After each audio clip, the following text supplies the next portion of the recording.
Diretamente dos horizontes do desconhecido, descrevendo contos de outras dimensões no tempo e no espaço.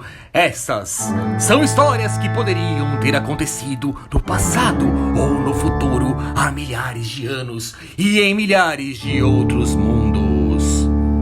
O canal Cinecomics orgulhosamente apresenta A Casa dos Mistérios. Hoje à noite, apresentamos o conto do aclamado escritor H.P. Lovecraft, intitulado Os Gatos de Ulthar, na narração de Pedro de Toledo.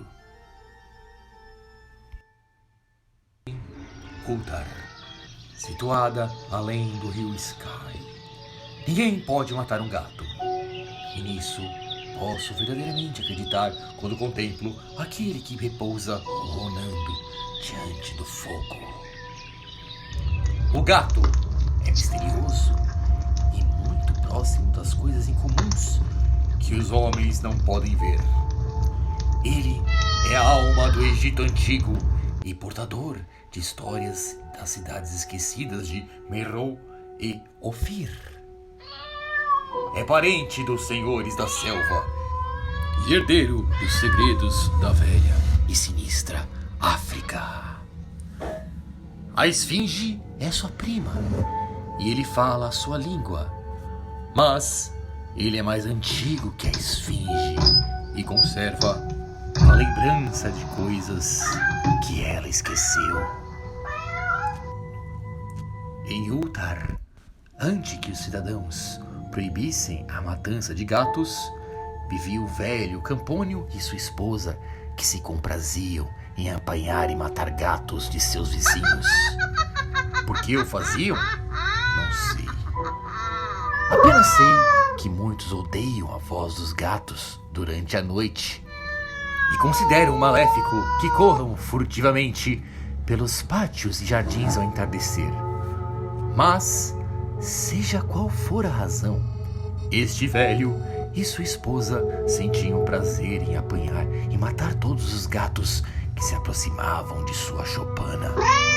E, por alguns dos sons ouvidos depois do anoitecer, muitos aldeões supunham que o modo como matavam era extraordinariamente peculiar. Mas os aldeões não discutiam sobre essas coisas com o velho e sua mulher, em virtude da expressão habitual no rosto murcho de ambos e porque a choupana deles era muito pequena e muito sombriamente oculta sob os carvalhos espalhados nos fundos de um desleixado quintal. Na verdade, muitos dos donos de gatos que odiavam essa gente esquisita não os temiam mais, em vez de acusá-los de assassinos brutais. Apenas cuidavam para que seus bichamos amados, caçadores de camundongos, não se esgueirassem na direção da remota choupana sob as sombrias árvores. Quando, por algum inevitável descuido, um gato se perdia de vista e se ouviam sons depois do anoitecer, o dono apenas lamentava, impotente, ou consolava-se, agradecendo ao destino por não ter sido um de seus filhos a desaparecer daquela maneira. Pois o povo de Ulthar era gente simples e não sabia de que lugar originariamente vieram todos os gatos. Um dia, uma caravana de viajantes vindos do sul entrou nas estreitas ruas de pedra de Ulthar. Viajantes de pele escura e diferentes de outros andarilhos que passavam pela aldeia 2 vezes ao ano. No mercado, liam a sorte em troca de prata e compravam rosários coloridos dos mercadores. Onde era a terra desses viajantes, ninguém conseguia dizer, mas notava-se que se dedicavam a estranhas orações. E nas laterais de seus carros havia pintura de figuras estranhas com corpos humanos e cabeça de gatos, falcões, carneiros e leões. O líder da caravana usava um ornato na cabeça com 2 cornos entre os quais havia um curioso disco. Havia nessa caravana singular um menino que não tinha pai nem mãe, mas apenas um gatinho preto para amar. A praga não tinha sido complacente com ele, mas tinha lhe deixado essa criaturinha peluda para mitigar sua dor. Quando se é muito jovem, pode-se encontrar um grande alívio nas peraltices graciosas dos gatinhos pretos. Assim, o menino, a quem esse povo moreno chamava Menes, sorria mais frequentemente, que chorava quando se punha a brincar com seu gatinho gracioso nos degraus de um carro pintado com aquelas figuras bizarras.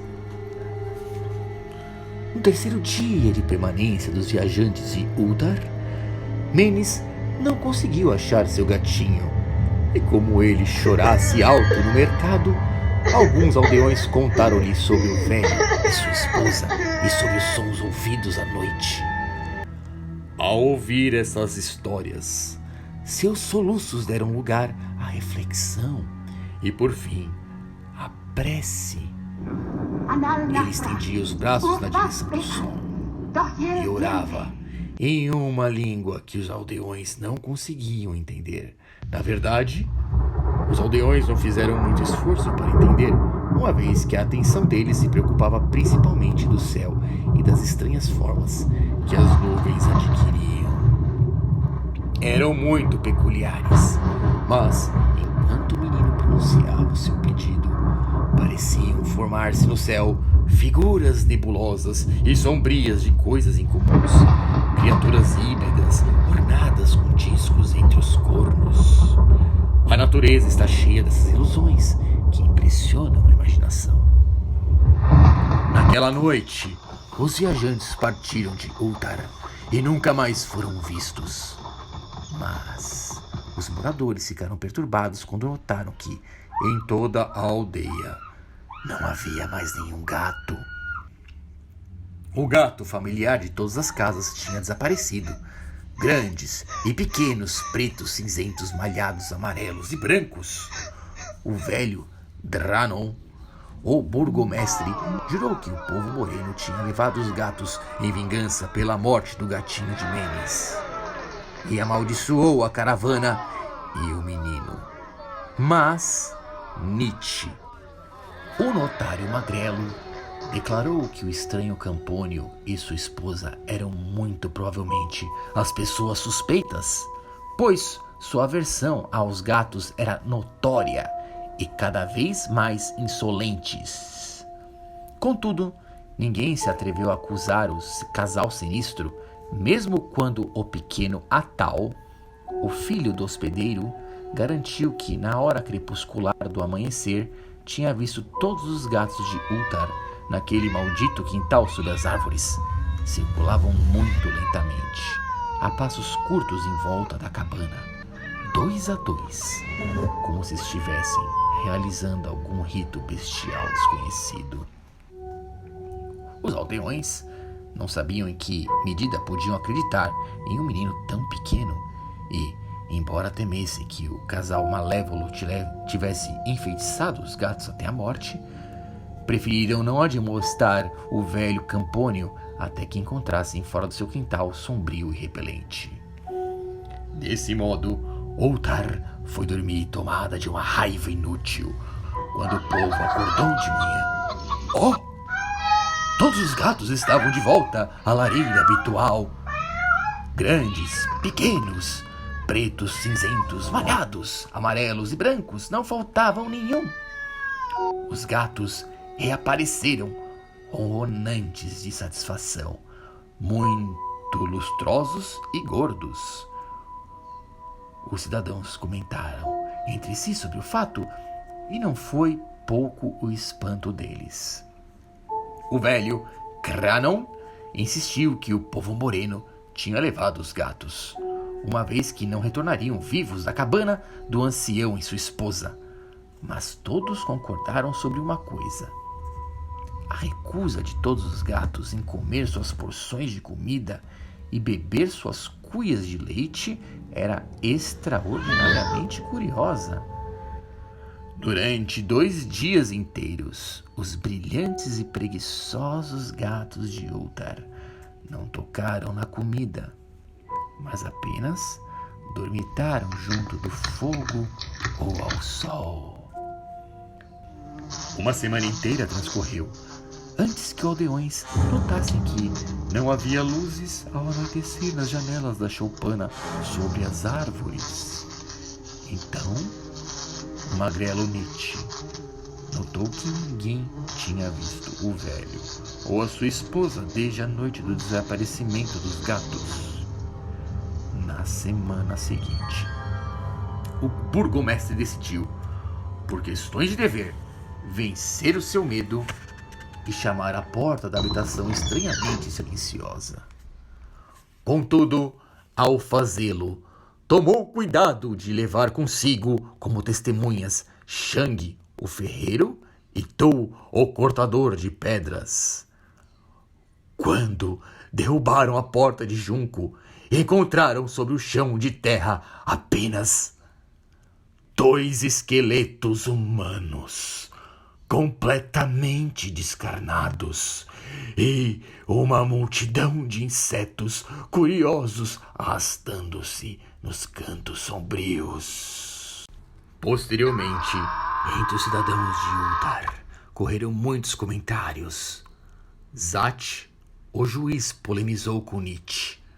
O notário magrelo, Cranon, Shang e Tu foram esmagados com perguntas. Até o pequeno Atal, o filho do hospedeiro, foi questionado com vigor e ganhou como recompensa um doce. Falavam do velho Campônio e de sua esposa, da caravana de viajantes de pele escura, do menino Menes e seu gatinho preto, das preces de Menes e do céu durante sua prece, do comportamento dos gatos na noite em que a caravana partiu e que depois encontraram na cabana sob as árvores sombrias no quintal repulsivo. Por fim, os cidadãos aprovaram aquela lei fora do comum, mencionada pelos mercadores de Hateg e debatida pelos viajantes de Nir, a saber, que em Ultar ninguém pode matar um gato.